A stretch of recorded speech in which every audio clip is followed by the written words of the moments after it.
Why does society really obsessed about women's sexuality? So ഒരു കാലത്ത് എനിക്ക് തോന്നിയിരുന്നു മെൻ ഒരുപാട് ഇൻസെക്യൂർഡ് ആയിരിക്കും. അതുകൊണ്ടായിരിക്കും സ്ത്രീകളുടെ ഡ്രസ്, സ്ത്രീകളുടെ സെക്ഷുവാലിറ്റി, വെർജിനിറ്റി ഇങ്ങനത്തെ കാര്യത്തിലൊക്കെ ഒരുപാട് ഒബ്സസ്ഡ് ആയിരിക്കുന്നത്. പിന്നെ ശ്രദ്ധിച്ചു, പുരുഷന്മാർ മാത്രമല്ല, പണ്ടുകാലത്തെ ഒരുപാട് സ്ത്രീകളും ഇത് ഒരുപാട് സംസാരിക്കുന്നുണ്ടെന്ന്.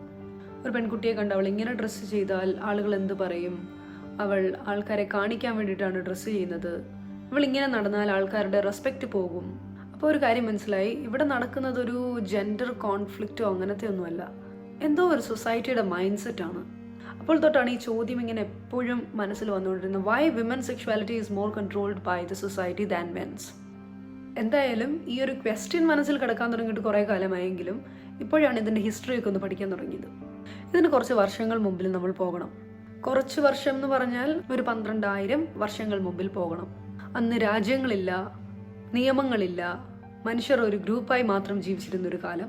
അന്ന് ഫാമിലി ഇല്ല, റിലീജിയൻ ഇല്ല, മാരേജ് സിസ്റ്റം ഇല്ല.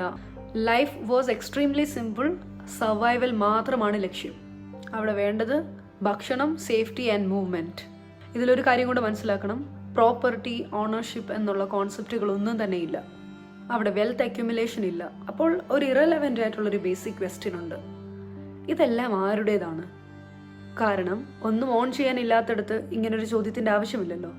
അപ്പോൾ ഈ ഇൻഹെറിറ്റൻസ് എന്ന ഐഡിയ എവിടെ നിന്നാണ് വന്നത്? Because inheritance is only meaningful when there is something to pass down. അന്ന് relationships also were very likely flexible. Not about romantic idealisations but just a survival social bonding. ഇവിടെ ഒരു ഇമ്പോർട്ടൻറ്റ് ക്ലാരിറ്റി ഉണ്ട്. Men are dominant ആയിരുന്നു എന്നല്ല, അതുപോലെ തന്നെ സ്ത്രീകൾ completely free ആയിരുന്നു എന്നുമല്ല. ഇനിയാണ് വലിയൊരു ടേണിംഗ് പോയിന്റ്. അഗ്രികൾച്ചർ എന്ന ഒരു വലിയ ബൂം വന്നു. ഹ്യൂമൻ ലൈഫ് ആദ്യമായി സെറ്റിൽ ചെയ്യുന്നു. Fielding, farming, storaging, everything has to be in one place. ഒരു സ്ഥലത്ത് തന്നെ ജീവിതം ജീവിച്ചു തുടങ്ങി. മൂവ്മെൻറ്റ്സ് നിന്നു.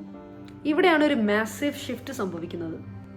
ആളുകൾ ഷിഫ്റ്റ് ചെയ്യുന്നതൊക്കെ നിന്നതുകൊണ്ട് തന്നെ ഫാമിലി എന്നൊരു കോൺസെപ്റ്റൊക്കെ വരാൻ തുടങ്ങി.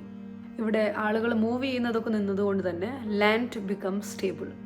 അപ്പോഴാണ് പുതിയൊരു കോൺസെപ്റ്റ് വന്നത്, property, land, animals, stored food. അപ്പോൾ വേറൊരു ക്വസ്റ്റ്യൻ, ഇതൊക്കെ ആരുടേത്? പിന്നെ അതിലും വലിയ ക്വസ്റ്റ്യൻ, കൾട്ടിവേറ്റ് ചെയ്യുന്ന ആളുടെ മരണശേഷം ഇതൊക്കെ ആർക്ക് പോകും? Because inheritance become central to survival. But here is the problem, DNA test ഒന്നും വന്നില്ല. So father's certainty was uncertain, but mother is always certain. അപ്പോൾ സൊസൈറ്റി സ്ലോലി ബിൽഡ് ചെയ്തൊരു ലോജിക്കാണ്, if lineage is unclear, inheritance becomes risky.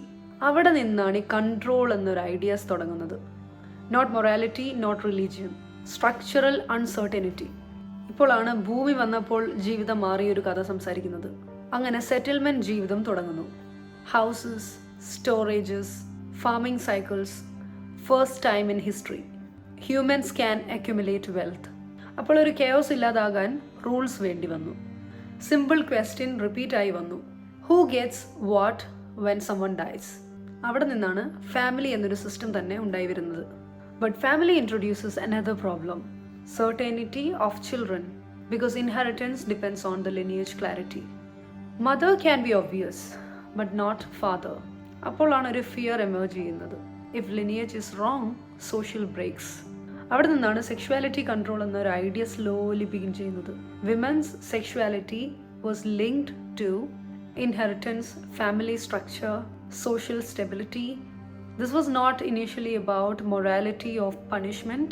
It was all about reducing the uncertainty in inheritance. So എപ്പോഴാണ് സ്ത്രീകൾ വീട്ടിൽ തന്നെ ഇരിക്കണം, പുറത്തെങ്ങും പോകാൻ പാടില്ല എന്നൊരു കോൺസെപ്റ്റ് വന്നു തുടങ്ങിയത്? സോ ഇവിടെയാണ് ഒരു വലിയ സ്ട്രക്ചറൽ ഷിഫ്റ്റ് നടക്കുന്നത്. Women slowly moves from public spaces to the domestic space, because agriculture society was dependent on land, inheritance, family continuity. അങ്ങനെയാണ് കൺട്രോൾ എന്നൊരു ലോജിക്ക് വന്നത്. അവിടെ female mobility was restricted, female sexuality was monitored. Because belief was lack of control is equal to broken lineage. But originally, it was not women are inferior. It was system needs certainty. അതായത് ഒരു system develop ചെയ്തെടുക്കാൻ വേണ്ടിയിട്ടും ആ system പ്രകാരം താങ്കൾ ഉണ്ടാക്കിയെടുക്കുന്ന ഈ വെൽത്തൊക്കെ ആർക്ക് പോകണം എന്നുള്ള ഒരു കോൺസെപ്റ്റ് വന്നതുകൂടി ഇവിടെ റെസ്ട്രിക്റ്റഡ് ആയതാരാണ്? സ്ത്രീകൾ. അങ്ങനെ കാലങ്ങൾ കഴിഞ്ഞപ്പോൾ എന്ത് സംഭവിച്ചു? Control becomes structure, structure becomes Noam, and Noam becomes culture. അപ്പോൾ പലർക്കും മനസ്സിൽ തോന്നുന്ന ഒരു കാര്യമായിരിക്കും, പുരുഷന്മാർക്കൊരു നിയമവും സ്ത്രീകൾക്ക് മറ്റൊരു നിയമവും എന്തുകൊണ്ട് വന്നു? What about men's virginity and men's outside relationship? ഇപ്പോൾ ഇവിടെ ഒരു കോൺട്രഡിക്ഷൻ ക്ലിയർ ആണ്. സ്ത്രീകൾക്ക് സ്ട്രിക്റ്റ് റൂൾസും മെൻസിന് ഫ്ലെക്സിബിൾ റൂൾസും. എന്തുകൊണ്ടാണെന്ന് നമ്മൾ ഓൾറെഡി പറഞ്ഞു കഴിഞ്ഞു. ഒരു ലിനിയേജ് സിസ്റ്റം ഉണ്ടാക്കിയെടുക്കാൻ.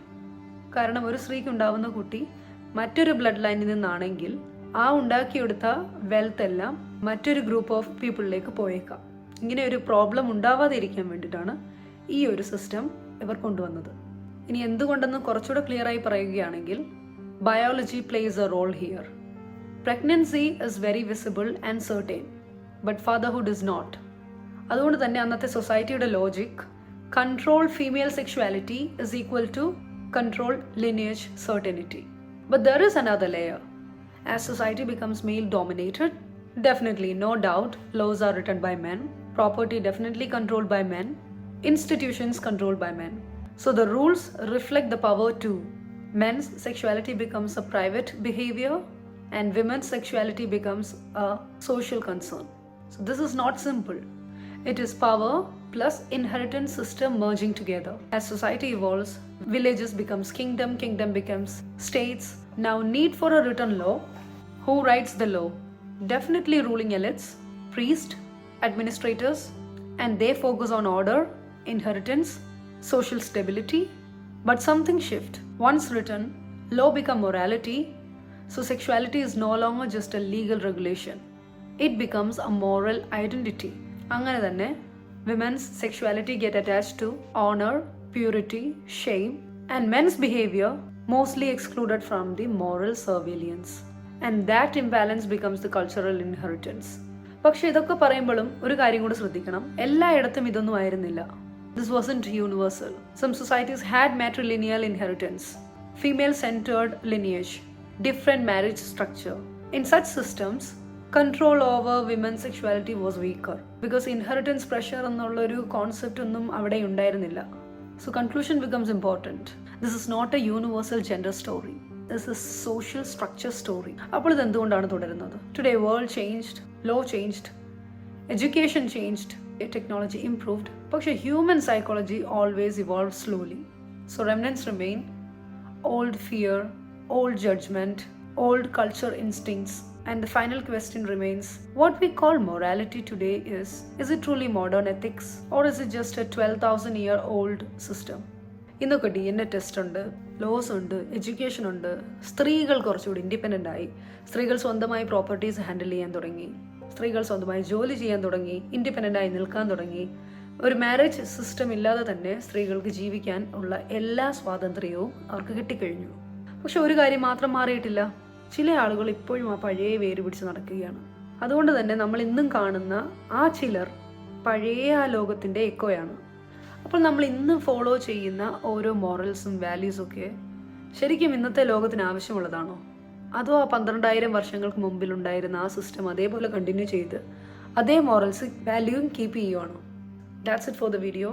I would really like to know your perception towards this topic. And if you're really interested about such topics, please subscribe to my channel and share this video if you really think it values to you. Thank you and bye for now.